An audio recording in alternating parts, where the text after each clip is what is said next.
जय बोलो चौबीसों भगवान की जय बोलो अनंतानंत सिद्ध परमेष्टि भगवान की जय बोलो चारित्र चक्रवर्ती आचार्य शांति सागर मुनि महाराज की जय बोलो आचार्य विद्यानंद मुनि महाराज की जय बोलो धीर सेन मुनि महाराज की जय बोलो आरिका श्रुतमती माता जी की जय बोलो आरिका भरतमती माता जी की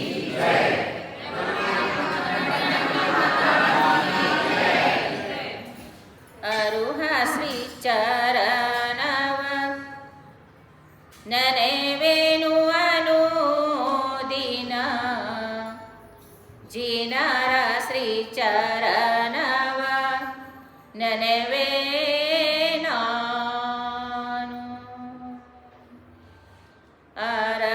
ಅರಗಿಳಿಗಳು ಫಲಪುಷ್ಪವನನೆವಂತೆ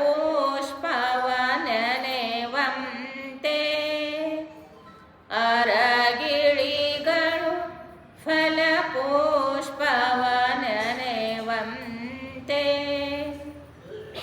ಶ್ರೀಹರಿಹಂತರಡಿಗಳ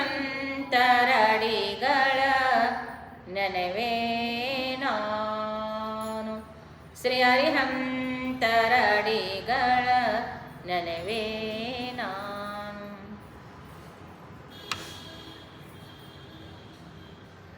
महानुभाव, आज का परोराज दशलक्षण का दूसरा दिन है।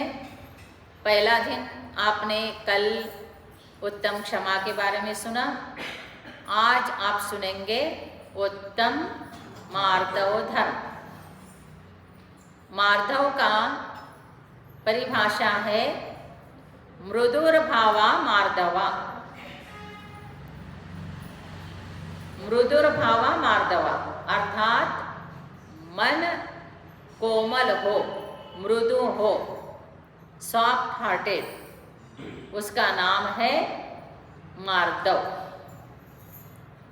हर जीव के प्रति अत्यंत कोमल मन होना चाहिए और उसी के अंदर दया वात्सल्य सब रहता है। तो ये जो मार्दव है ये मान कषाय के अभाव में प्राप्त होता है। मान कषाय जो होता है वो अकड़ के रहता है। तो अपने यहाँ पहला आपको मान क्या चीज़ है, कितने प्रकार के है पहला समझो। मद कहते हैं उसको, 8 प्रकार के मद है। समंतभद्र आचार्य ने रत्नकर्ण श्रावकाचार्य में बताया और सभी शास्त्रों में वर्णन आता है। ज्ञानम पूजा कुलम जातिम बलम वृत्तिम तपो वपो अष्टामाश्रित्य मानित्वम स्वयं आउर्गतस्मया। क्या बताया? ज्ञान मद, जाति मद, कुल मद, ऐश्वर्य मद, रूप मद, तप मद, रुद्धि मद, बल मद, ये 8 मद है।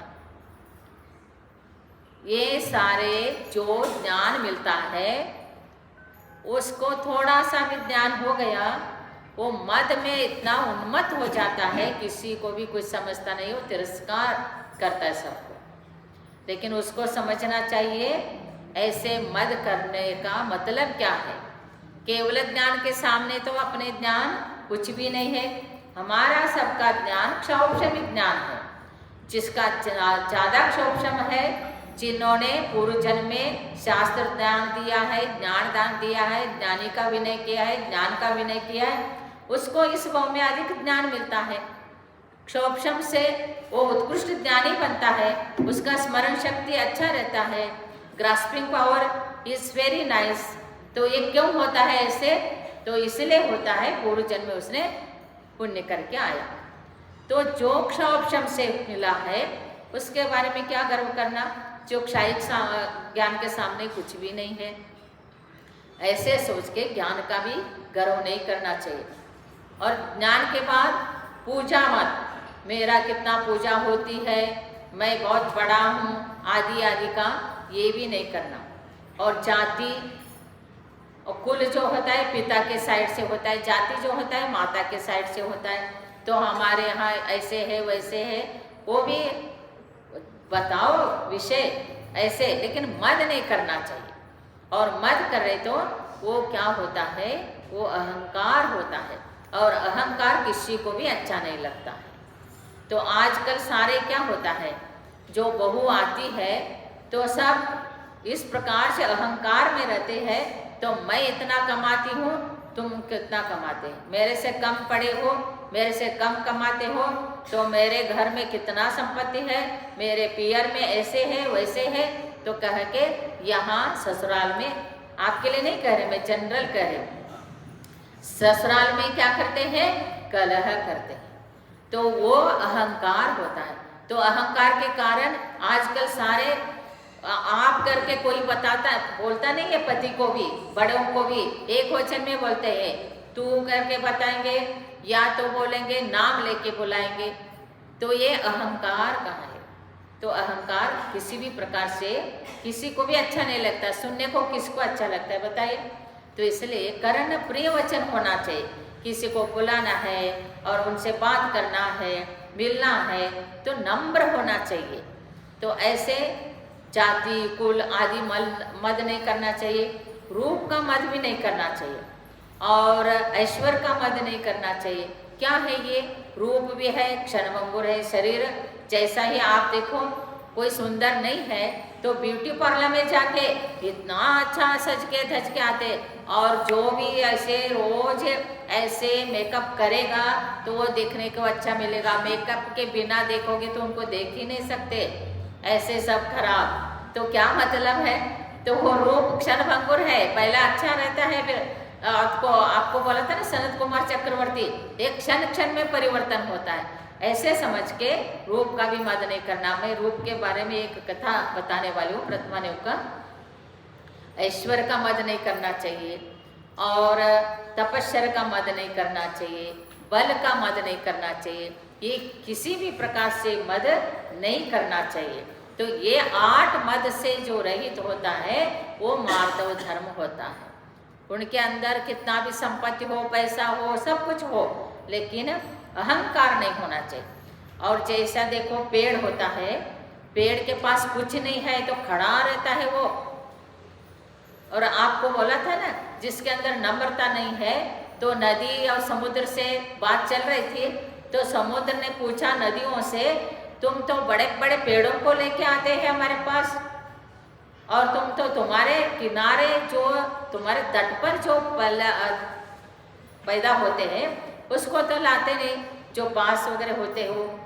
फिर सभी नदियों का लीडर गंगा नदी ने उत्तर दिया, देख समुद्र, जो हम लोग आते हैं तो हमारे पानी पी के बड़े होते, हमारे से पालन पोषण होता है, लेकिन हम आने के बाद जो नंबर नहीं होता है, ऐसे अकड़ का खड़े रहता है, तो उसको जड़ सहित मूल सहित उखाड़ के हम तुम्हारे तक पहुंचा देते हैं।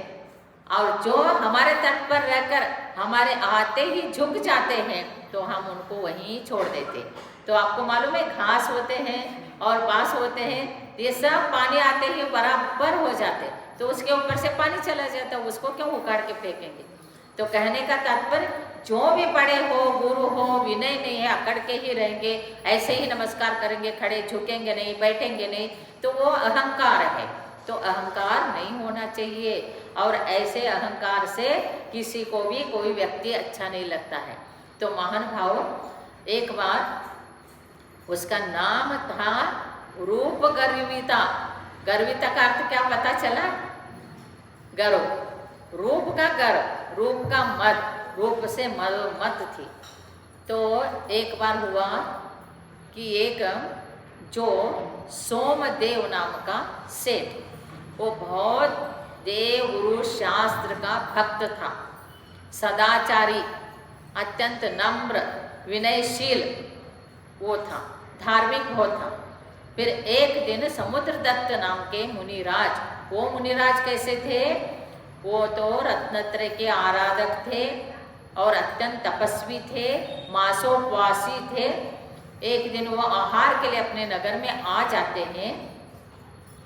तो जब वो आए तो राजा सेठ को पता चला, फिर पड़गाने के लिए खड़े हो गए और उन्होंने कहा कि आपको भी आहार देना है। वो अपने रूप से, अपने यौवन से इतना मदोन्मत्त थी, वो जैसा ही मुनिराज आहार के लिए आ रहे हैं, तुमको आहार देना है जैसा ही कहा, सोमदेव ने उसको सुनते ही उसको इतना तिरस्कार हो गया, मुनि को देख के ग्लानि करने लगी, तिरस्कार करने लगी और इतना घोर निंदा की मुनिराज के। ये अभी ही आना था क्या उनको, और ऐसे ही घर घर घूमते हैं आदि आदि बहुत गंदा गंदा चीज उसने बोल के घोर निंदा की। और निंदा करने की देरी 7 दिन जाने की देरी, उसको महाकुष्ठ रोग हो गया। कुष्ठ रोग होने के बाद इतना दुर्गंध आने लगा, घर वाले भी उसको तिरस्कार करके घर से बाहर निकाल दिया। फिर वहां पर कुष्ठ रोग से जितना उसका आयु था, वो पीड़ा से, दुख से वो वहीं तरसते रही। उसके बाद गदी हो गई और सुकरी हो गई, कुकरी हो गई, क्या क्या तिरेंच की स्त्री पर्याय है, वो सब गंदे पर्याय को धारण कर लिया। इतना गंदा गंदा पर्याय धारण करने के बाद थोड़ा सा पाप में क्या हुआ, अनुभाग घट जाता है। अनुभाग कांड घात, स्थिति कांड घात, अपकर्षण आदि कहते हैं कर्मों में, थोड़ा सा कर्मों में ढीला पड़ गया। कर्म फल देने में अनुभाग शक्ति उसकी कम हो गई पाप का। तब फिर भी उसने एक धीवर की एक कन्या होकर जन्म ली और एक आंख से वो कानी थी, इसलिए उसका नाम काना रख दिया। और वो भी दुर्गंध शरीर। फिर वो धीवर थे तो वो नाव चलाने लग गई और जो थोड़ा बहुत पैसा आता उससे कुछ लाती खाती, कभी मिलता कभी नहीं मिलता, ऐसे ऐसे कष्ट भोग ही रही थी। वहीं पर मुनिराज आए, एक मुनिराज आए, उसको देखा, उन मुनिराज को देखा और वहाँ जाती है और नमस्कार करके बैठती है। थोड़ा सा पाप ढीला हो गया था ना इसका, इसलिए वो बैठ गई। और आने के बाद पूछते हैं कि मेरे को ऐसे ऐसे क्यों हुआ, क्या हुआ। फिर उन्होंने, मुनिराज ने, ये जब लक्ष्मीमती थी, सोमदेव की पत्नी लक्ष्मीमती, अपने रूप और यौवन से मद करके गुरु निंदा की थी और मुनिराज बिना आहार करके चले गए थे, इसकी निंदा सुन के, तो उसका फल किसी को नहीं छोड़ेगा और उसके फल तो ऐसे भोग रही है। ऐसे जब कहा, फिर उसको कहा कि जो पाप करता है गुरु निंदा करके, मुनि निंदा करके, साधु निंदा करके, वो पाप किसी को भी नहीं छोड़ता है। और कहा अपने यहाँ पाप में 4 भाग है, 4 भेद है, पुण्य में भी है पाप में भी है। तो घाती कर्म का पाप जो है वो तो बहुत, जैसा शैल है, अस्थि है, दारू में से लकड़ी और लता, इस प्रकार के पाप होते हैं। और अघाती कर्म में 2 प्रकार के होते हैं, पाप और एक पुण्य। तो पाप में नीम, कांजीर, विष, हलाहल विष ऐसे होते हैं। फिर इन्होंने कहा पुण्य में क्या होता है, गुड़, शक्कर, खांड और अमृत ऐसे होता है। फिर तुमने ऐसे हलाहल विष इतना गुरु निंदा करके पाप की है। आज भी बहुत लोग गुरु निंदा करने वाले हैं और आज भी अपने आप को बहुत ज्ञानी समझते हैं, कुछ आता नहीं, पता नहीं, लेकिन भी वो शास्त्र के बातें सुन के, पढ़ के वो गुरुओं का निंदा करना शुरू करते, उसको ऐसे पाप बंद होता है। हलाहल विष, विष तो है हलाहल विष। फिर मुनिराज ने कहा, देख पुत्री, हलाहल विष जितना पाप तो बंद कर ही लिया, लेकिन विष जो होता है एक ही भाव में दुख देता है। लेकिन गुरु निंदा करके जो तूने पाप भोगा, भव भवांतर तक उसका पाप भोगना पड़ता है। इस पंचम काल में तत्काल किसी को उसका फल दिखाई नहीं देता है, इसलिए चाहिए जितना पाप करते। इसलिए इस पंचम काल में आचार्य ने कहा है 99% पापी लोग है, 1% ओनली 1% पुण्यात्मा है। और चतुर्थ काल में 99% पुण्यात्मा होते हैं, ओनली 1% पापी होते हैं। और इसके कारण जितना भी अच्छा चीज है वो सब गायब, खत्म। क्यों गायब होता है? पापी लोग ज्यादा हैं। और अंतरंग से भाव शुद्ध रहना वो पुण्यात्मा होता है। बहिरंग से कितना भी संपत्ति हो और भाव से उसका मन खराब है, गुरु निंदा करता है, कितना भी संपत्तिवान हो, सुंदर हो और उसको ज्ञान भी कुछ भी हो, लेकिन वो पापी है। ही इज पापी। वो कौन है? इसलिए स्वामी कार्तिक अनुप्रेक्षा में कार्तिक स्वामी ने कहा पुण्यात्मा पापात्मा, पुण्य और पाप इसमें भेद है। पुण्य जो होता है पूर्व जन्म में किया हुआ दान धर्म पूजा पाठ आदि का फल, वैभव है, वो पुण्य का फल है। लेकिन उसके अंदर जो मन निर्मलता है, दया है, वात्सल्य है, विनय है, करुणा है, वो पुण्यात्मा है। और संपत्ति का गर्व करता है वो पापी है, पापात्मा है। क्रोध करता है, मान करता है, माया करता है, लोभ करता है, वो पापात्मा है। पुण्य का फल भले ही भोग रहा है, लेकिन वो कौन है? पापात्मा। और पुण्यात्मा कौन है? भले ही उसका पूर्व जन्म में उसने पुण्य नहीं किया, लेकिन इस जन्म में कर रहा है, लेकिन उसके अंदर दया है, करुणा है, वात्सल्य है, व्रत के प्रति, व्रतियों के प्रति, ज्ञान के प्रति, ज्ञानियों के प्रति विनय, आदर, सब सत्कार, सब कुछ है। किसी का भी निंदा नहीं करता है। हमारे सुमंत भद्राचार्य ने इतना तक कहा है, तो अपने जैन गुरुओं का निंदा करने की तो बात ही दूर है। जो दूसरे लोग जिसको भी देव करके पूछते हैं, वहां उसका भी तुमको निंदा करने का अधिकार नहीं है, चाहे वो भले मिथ्यात्व है। तुमको सिर्फ मिथ्यात्व क्या है, सम्यक क्या है, इतना ही कथन करना है। निंदा करने की बात अलग है, दोष और गुण बताने की बात अलग होती है। तो इसलिए महानुभाव इस प्रकार से गुण जिनके अंदर है वही पुण्यात्मा होता है। तो ऐसे पुण्य का फल भोगते समय किस चीज का अहंकार करने का, वो अहंकार नहीं करना चाहिए। इसलिए आचार्य ने कहा कि ऐसे तो ज्ञान का मद करने वाले और ऐश्वर्य का मद करने वाले, बल का मद करने वाले बहुत से लोग हैं। उसमें आपको मैं एक बताती हूँ। पहला इसका बताती हूँ कषाय, जैसा कल अनंतानंदी क्रोध बताया था, प्रत्याज्ञान प्रत्याज्ञान संज्वल, वैसे ही अनंतानंदी मान, अप्रत्याज्ञान मान, प्रत्याज्ञान मान, संज्वल मान होता है। अनंतानंदी मान अकड़ के पत्थर जैसा, पत्थर झुकता ही नहीं। सुन रहे ना सब लोग? पत्थर झुकता नहीं, कितना कड़क होता है, वो अनंतानुबंधी मान वाले होते हैं। अप्रत्याख्यान मान वाला हड्डी, पत्थर से थोड़ा सा नम्र, और प्रत्याख्यान वाला लकड़ी, दारू बोलते हैं उसका। दारू मीन्स देव दारू बोले तो समझ में आता है आपको। लकड़ी को देव दारू, लकड़ी जैसा, लकड़ी को संस्कृत में दारू बोलते हैं। तो वो शराब नहीं, दारू का अर्थ है लकड़ी। फिर है लकड़ी जैसा।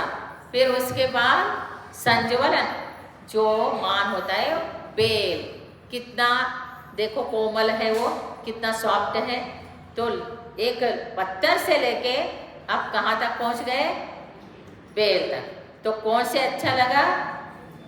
अच्छा रहना है, बेल जैसा ही रहना है कि पत्थर जैसा? स्टोन हार्टेड होना है कि सॉफ्ट हार्टेड? स्टोन हार्टेड नहीं होना, वो मान कषा है, और सॉफ्ट हार्टेड मार्दव धर्म है। तो कहने का तात्पर्य ऐसे किसी चीज का भी मान नहीं करना चाहिए। विनय से ही, विनय बिना विद्या नहीं, विद्या बिना नहीं ज्ञान, ज्ञान बिना नहीं मिले सुख, यह निश्चय कर जान। विनय से ही विद्या मिलता है, विद्या से ही ज्ञान मिलता है, ज्ञान से सुख मिलता है। ज्ञान जैसा संसार में सुख है ही नहीं। इसलिए कुंद आचार्य ने अपने समय सार में 106 नंबर के गाथा जाके पढ़ो, उसमें बताया है एदम में रदो नित्यम, हमेशा ज्ञान में ही रत रहो। एदम में संतुष्टो, ज्ञान में ही संतुष्ट रहो, और हमेशा ज्ञान से ही तुम क्या करो? संतुष्ट रहो, खुश रहो, सुखी रहो। ज्ञान ही तुमको सुख देने वाला है। तीन लोक में कोई भी चीज सुख देने वाला नहीं है जो ज्ञान देता है उससे। आपको मालूम है जब संसार में रहते हुए ज्ञान को ही वैल्यू है, और विनय होगा तो ज्ञान अपने आप मिलेगा। और विद्या को ही क्यों वैल्यू है कि उनके अंदर विद्या यदि ज्ञान से युक्त है और कैसे है, नम्रता से विनय से सहित है तो उसको कीमत है। आपको मैं बताती हूँ, रावण हमेशा मैं मेरे जैसा त्रिखंडाधिपति रावण, मेरे जैसा कोई बलवान नहीं, मेरे जैसा ऐश्वर्यवान नहीं, मेरे जैसा ज्ञानी नहीं, मेरे जैसा जाति कुल सब अपने को आटों मद से भरा हुआ था रावण, एक भी मद नहीं छूटा था उसका। तो ऐसे ही हमेशा वो राम का तिरस्कार करता था। और एक बार क्या हुआ, वो ऐसे ही मंदोदरी के सामने वो किसी को बोल रहा था और बोल रहा था देखो राम तो वन वन भटक रहा है, उनके पास न घर है न खाने को है न पीने को। ऐसे तो था ही नहीं, क्योंकि राम को तो वहीं का यक्ष देव नगर रचना करके देते, वैभव सुख भोगते। और राम कैसे था बताती हूँ आपको, वो दृष्टांत से समझो आप। तो मंदोदरी के सामने जब हर चीज का गर्व करने लगा, तब मंदोदरी को पूछा देख मैं कितना बलवान हूँ, ऐश्वर्यवान हूँ, और राम देखो उसके पास कुछ नहीं है। ऐसे ऐसे बातें किया। मंदोदरी ने बोला आप कितना बलशाली है, कितना ऐश्वर्यशाली है, कितना पूज्य है, ये मैं आपको इसका उत्तर टुमारो इन द मॉर्निंग, कल मैं मॉर्निंग में उत्तर दूंगी। इतना करने से उसका नींद उड़ गया, चिंता टेंशन। वो बोलता है कि मंदोदरी मेरी पत्नी, मेरी पट्टरानी मेरे कहने से खुश नहीं हो रही, मेरे तारीफ नहीं कर रहे हैं, और मेरे को बोल रहे हैं आप जो कह रहे हैं ना इसका उत्तर मैं कल सुबह दूंगी आपको। जब ऐसे कहा तो उसको तो ऐसे चिंता लग गई, क्या उत्तर देगी क्या उत्तर देगी। सुबह जैसा ही हुआ, क्योंकि रावण तो मंदोदरी जो कहती वो सुनना ही, भले ही वो रावण जो है मैं हूँ बोले, राम को कुछ भी कहे, किसी भी कुछ कहे, त्रिखंडाधिपति क्यों ना हो, लेकिन पत्नी के लिए तो पति है वो, और पति है तो पत्नी जो कहेंगे वो मानना ही पड़ेगा। पत्नी ने कहा, मंदोदरी ने कहा मेरे साथ आप छत पे चलो सुबह, और अनाज का एक टोकरी लिया और मंदोदरी ने रावण को साथ में लेके छत पे गई। और वहाँ पर रोज आपको भी मालूम है रोज अनाज डालते हैं तो कबूतर खाने के लिए आ जाते हैं, तो टाइम टू टाइम आते वो। वैसे ही वो इसने अनाज डाला, हजारों कबूतर आके बैठ गए। जैसे ही कबूतर आके बैठ गए और इसने अनाज दाना डालने के बाद मंदोदरी ने कहा, रावण वहीं खड़ा था, वो मंदोदरी ने कबूतरों को बोला, ये कबूतर सब लोग सुनो, तुम ये रावण है, इनकी आज्ञा है, तुम एक दाना भी नहीं चुग सकते हैं। ऐसे उसने बोल दिया कबूतरों को। कबूतर ने एक न सुने, फट फट फट दाना खा के चल पड़े। फिर मंदोदरी का उत्तर मिला, वो रावण बोलता है नहीं समझ में आया, फिर चलो कल सुबह ही मिलेगा उत्तर। फिर नेक्स्ट डे फिर सुबह लेके जाती है छत पे रावण को, और वैसे के वैसे ही दाना डाल दिया। और दाना डालने के बाद सारे कबूतरों को बोलती है, राम का आज्ञा है, एक भी दाना चुगेंगे नहीं। जैसे के वैसे मुंह ऊपर कबूतरों का, कबूतर ऐसे भी नीचे नहीं मुंह किया। समझ में आ रहा कि नहीं तुमको? कबूतर को क्या बोला, 1000 किलोमीटर दूरी पर रहने वाला राम का आज्ञा है, बोलते ही कबूतर ने एक दाना चुगा नहीं। और रावण खड़ा था सामने, एक भी दाना छोड़ा नहीं। समझो आप, तो कौन बलवान है, कौन पराक्रमी है, कौन सदाचारी है, विनयवान है। तो जब पता चला फिर बोलते हैं अभी भी मेरे को समझ में नहीं आया, मंदोदरी बता दो। फिर मंदोदरी बोला अभी भी नहीं समझ में आया, ऐसे कैसे समझ में नहीं आ रहा है। फिर उन्होंने बोला कल आप सामने खड़े थे, मैंने कबूतर को क्या बोला, आपके नाम लेके बोला कि रावण का आज्ञा है तुम एक भी दाना नहीं चुगना, फिर वो सारे चुग के गए। तो आपका क्या बल है, क्या शक्ति है, क्या ईश्वर है। और 1000 किलोमीटर, हजारों किलोमीटर दूरी पर राम का नाम लेते ही एक भी दाना नहीं चुगे तो कौन श्रेष्ठ है बताओ बोलो। तब चुपचाप हो गया। तो कहने का तात्पर्य इस प्रकार से जो विनयवान होता है, सदाचारी होता है, परोपकारी होता है, जीव मात्र के प्रति जिसका आर्द्र भाव रहता है वही खरे मानवत्व है। मनुष्य तो बहुत है, इसलिए कहते हैं ना we have learn to swim in the sea like a fish, we have learn to fly in the sky like a bird, but we haven't learn to live on the earth like a man. हमको मनुष्य रूप से रहने का हमको मालूम नहीं। हम हर चीज का गर्व करते, मैं क्या मैं करते, क्या आने वाला है साथ में, कोई चीज संपत्ति आएगा, कोई जमीन जायदाद आएगा, है पुण्य का उदय से भोगो अच्छी तरह से और दूसरे को भी भोगने दो, आप भी सुखी रहो, दूसरे को भी सुखी रखो। और इस प्रकार करेंगे तो ही तुम्हारा पूजा पाठ धर्म करना है ठीक है। और अंदर का कषाय नहीं अभाव होता है, अंदर का अहंकार नहीं जाता है, अंदर का मान कषाय नहीं जाता है। और कितना भी आप करोगे पूजा पाठ तो सारे निरर्थक है। पुण्य भी बंद होगा, संसार के कारण पुण्य बंद होगा दान किया है तो, लेकिन अंतरंग परिणाम से दान करेंगे तो वो अतिशय पुण्यवंत होगा, परंपरा से मोक्ष का कारण होगा। इसलिए उत्तम मार्ग धर्म उसी के लिए कहा है जो मान कषाय के अभाव में प्रकट होता है। मृदु भाव, विनय भाव, आदर भाव। कभी भी देव गुरु शास्त्र के लिए तो कभी भूल चूक से भी निंदा नहीं करना, कठोर वचन नहीं बोलना, उनको आज्ञा नहीं देना, उनके ऊपर हावी नहीं होना, उनको ऐसे ही होना चाहिए वैसे होना नहीं करना नहीं चाहिए। कोई भी चाहे अध्यक्ष बने, चाहे कोई लीडर बने, चाहे कोई भी बने, तो नम्र रहना चाहिए। तो हर किसी को ऑर्डर देता है, ऑर्डर करता है और मैं कहता है। किसी के वचन में विनय नहीं है, आदर नहीं है, चाहे गुरु समझते नहीं है, कोई बड़े समझते नहीं है और कोई भी है, तो ऐसे नहीं करना चाहिए। अनुशासन डिसिप्लिन में ये सारे चीज आता है। किसके साथ कैसे बात करना चाहिए, कैसे बोलना चाहिए, कैसे उठना चाहिए, ये सारे चीज को समझ के चलना।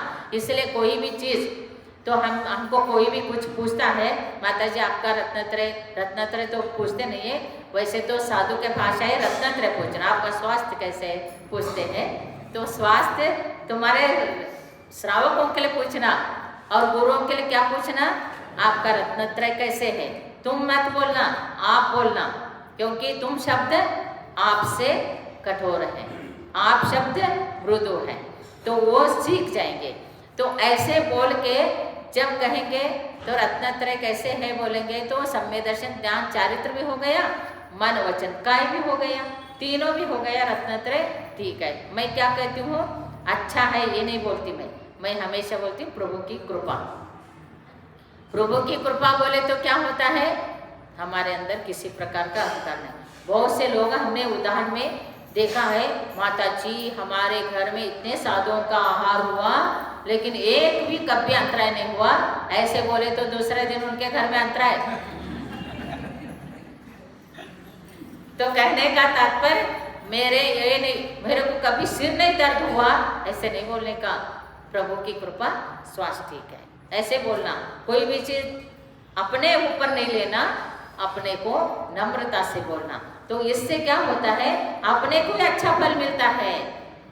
हमने बहुत लोगों को देखा, मेरे घर में किसी का अंतराय आज तक नहीं हुआ है माता जी, बस दूसरे दिन अंतराय। तो ये ऐसे फल मिलता है तुरंत। इसलिए अपने को हमेशा आपको क्या बोलना, उधर उत्तर भारत में तो ये बहुत चीज़ें हैं उनके यहाँ से कुछ सीखने का, इधर से आपको सीखना, उनसे उनको सीखना। आपका घर बहुत सुंदर है, बहुत व्यवस्थित है बोले तो आपका आशीर्वाद है, आपका घर, हमारा घर नहीं, ऐसे बोलते हैं। हमारा घर तो हो नहीं सकता है, लेकिन क्या बोलेंगे, आपके घर पधारिए बोलते हो। क्या बोलते हैं, मेरे घर चलो, ऐसे नहीं बोलते, चलो चलो ऐसे बोलते तुम लोग, पूजा के लिए चलो ऐसे बोलते। ये नहीं, ये भाषा नहीं, ये विनय नहीं, ये आदर नहीं।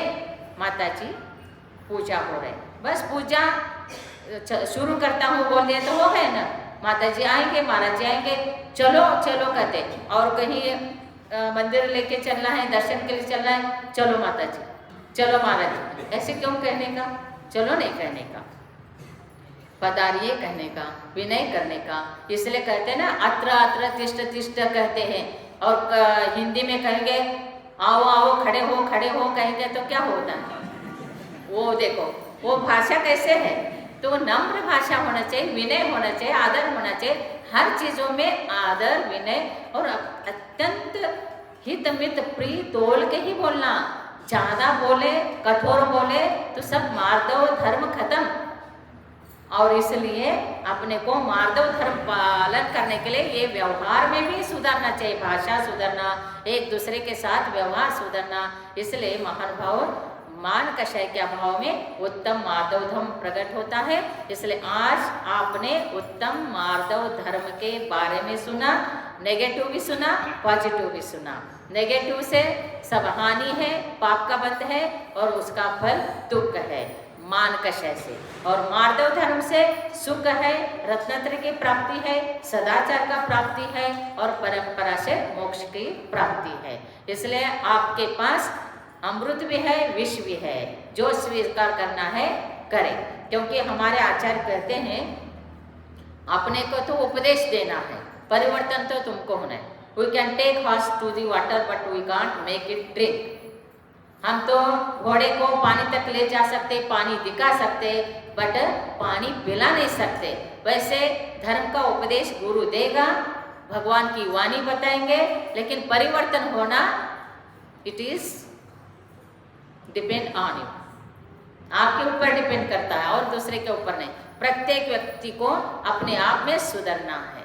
इसलिए महानुभाव ये सुनने के बाद इस कान से सुन के, इस कान से छोड़ के, यही कपड़े को झटका के यही छोड़ के घर मत जाना, लेके जाना। वहाँ पर उसका परमाणु, उसका सब विषय अपने कान में गूंजता रहना चाहिए, दूसरे को बताना चाहिए, होड़ से भी बताना चाहिए। फिर सुन के मार्दव धर्म प्राप्त हो जाएगा। जय बोलो 24 भगवान की जय। जय बोलो उत्तम मार्दव धर्म की जय। ओम ह्रीं श्रीं उत्तम मार्दव धर्मांगाय नमः।